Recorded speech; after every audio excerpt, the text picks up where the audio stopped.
Hello, my name is Sarah and welcome to my channel where I bring you into my latest DIY project. Today's video, we're going to finish a 3-part series of adding decor to my church's cafe. This final wall has a lot of space to work with, and because I've done a lot of eclectic stuff already, I want to do something simple and big. So we're going to get some polystyrene foam boards and try to make our own acoustic panels with it. We have burlap, so I'm going to cover it in that and see if we can get some abstract art going here. I've got some inspiration pictures that I've been looking through to kind of get an idea of what I can make this into. I also have a faceless clock, I think is what you would call it. It's just the numbers and the hands.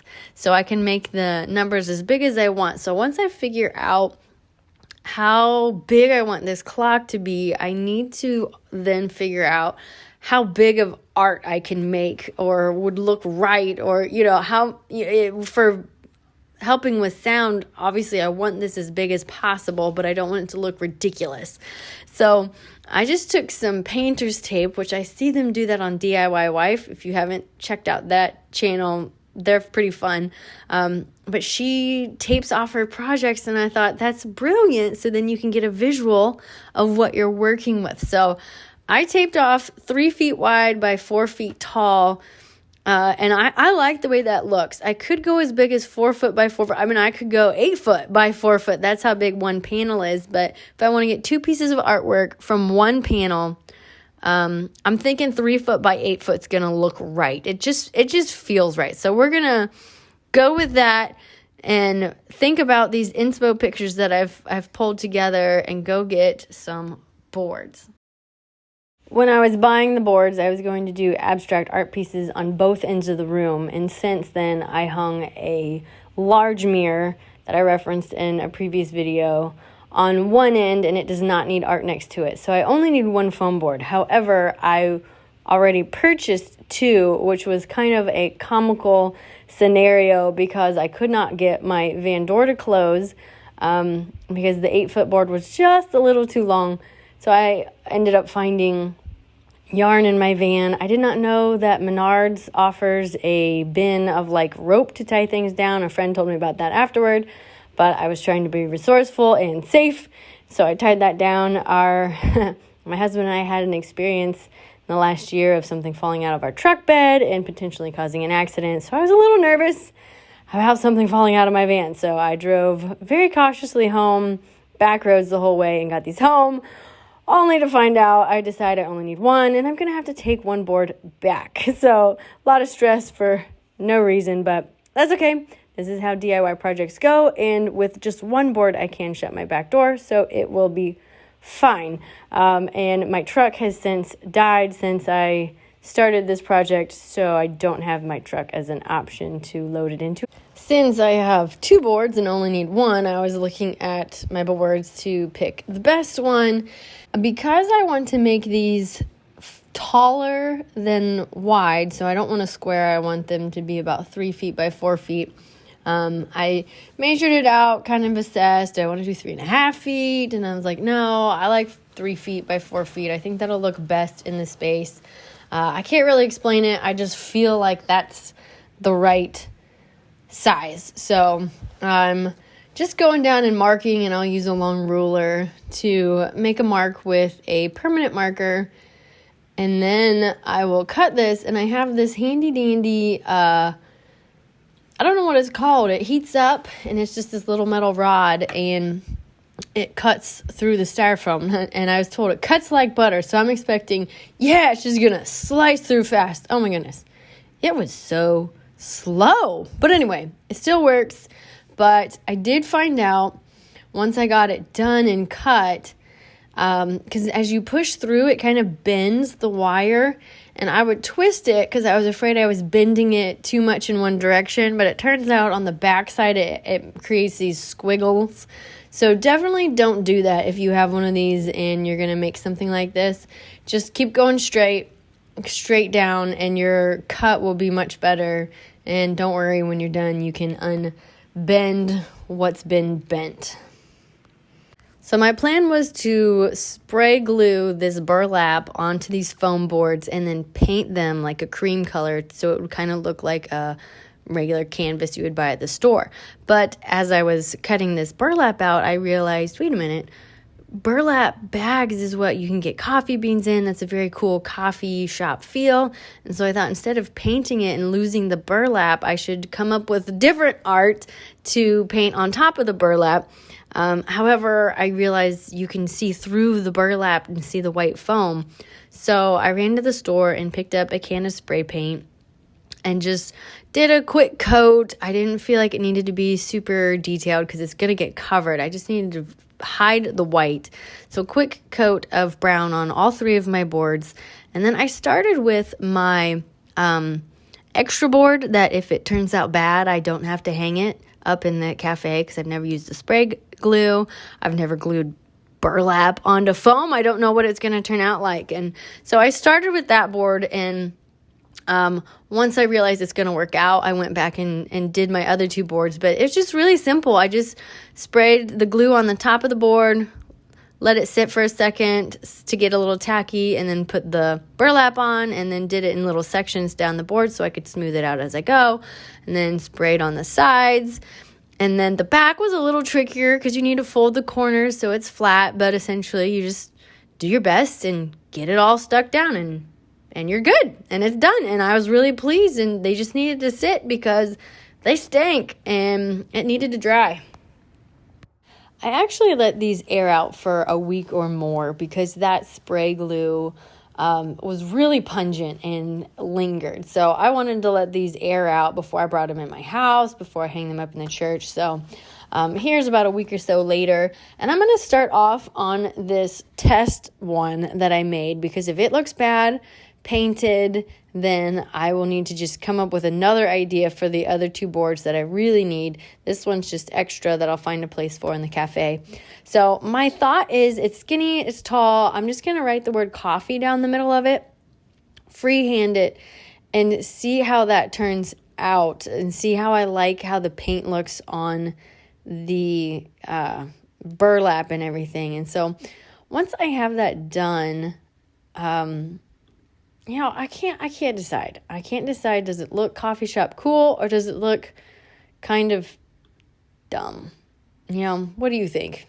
Say in the comment what you think. Is it cool, hang it up, or is it, it needs something? Maybe it just needs something. I don't know. I can't figure it out. So I decided, though, that the paint worked. So I am going to do my first design, which is a continual squiggle coffee cup look. And I'm just eyeballing it, guys. Anyway, so I'm eyeballing it. I did try to draw it on a little bit with pencil. You can't really see it from far away or anything, so that's kind of nice. This gives me a rough idea, and then I'm just going to go in and do it. I don't have the patience or the what is it? Just the nitty gritty, the details, just get it done, freehand it. So here I am going on the lines mostly. And I actually found out that if you just go slowly, you can kind of create it the right way you want. And it actually is not bad. So I was pleased with our squiggle cup coffee mug picture. I thought, this is cool. This is coffee shop cool. So now on to the second one, which I want to do a flame with the coffee bean inside, which is on our Revival Cafe sign. I also looked up some other pictures to just kind of get inspiration, and ultimately I'm just freehanding it. So once I got the one flame there, I held it up next to the squiggly coffee cup, and it's too small. It didn't look right. So I fiddled around. I was like, I got to add more flame on the top. So I hem-hauled, was like, I can't leave it the way it is. It doesn't look right. So I added that second flame on the top, and now I think it looks done. So it just wasn't done yet, and now it's good, and we have both boards ready to go. We got to get these over to the cafe, get that clock hung, and wrap this video up, and we are done. So after sleeping on these boards, I woke up at 4 a.m. the next day, and was stressing out that these boards actually don't look that good. If I had made the coffee cup and the flame bigger, I think it would have been fine on its own. But ultimately, I was like, nope, this isn't good enough for the coffee shop. I need to do something. And throughout the day, I was racking my brain. I messaged my aunt, who has an eye for decor, and was brainstorming with her and doodling on my phone ideas of things to fix these boards to make them look better. And I decided I need to do that abstract art, which, was part of my inspiration pictures to begin with, along with these things, because I couldn't make them bigger now that I painted on the burlap. So I pulled together paints that I had gotten for this project to make some abstract paint designs to add color to these boards so that it wasn't just this little itty bitty painted picture on this huge board. I was kind of kicking myself because I kind of liked the plainness, but I think adding the color is helpful because also this wall is kind of bare with just that clock I'm going to put up. So this adds colors, and I was glad about that. So I just played with this, guys. I don't paint. I can paint a wall with one color, but doing art is not my thing. So this was probably the most stressful part for me in this whole cafe project, but I was pleased that it turned out pretty good. I mean, for someone who doesn't paint, I think it turned out great. So once I got all the paint splotches that I wanted on these boards, I just went back because I made sure I could still see the design underneath. And then I just went back with my black small paintbrush and was able to put the original picture back up on top of these abstract paint looking things. So after I got that done and I felt at peace, like, okay, I can proudly hang this on the wall, it's time to head back over to church and figure out where to hang these. Once I kind of got an idea of how high I wanted it, I had to measure and get stuff ready for this clock. It's not faceless because it has numbers, but it has no base. Maybe baseless clock? My goodness, guys, if you think about putting up a clock like this, just know you're in for some work, because as I would mark the places to put the numbers, the face or the clock base would shift, and so then I'd get done and I'd step back. I'm like, oh, that's not even. And definitely try to have a second person do this with you. Thankfully, I had the camera so I could relook at what I was doing, but ultimately it took a lot of back and forth. Something funny that I did as I was hanging numbers, I was so trying to get this done quickly that I was rushing and not thinking much, and I was like, I'm just going to hang these numbers as they were in the package. And so I just pulled it out of the thing in the direction it was and hung it up. And do you see what I did there with that 3? Yeah, I didn't catch it till it was all done, but that 3 is backwards. I had to rip that thing off the wall. Thankfully, it went back on, but it was fine. It turned out fine.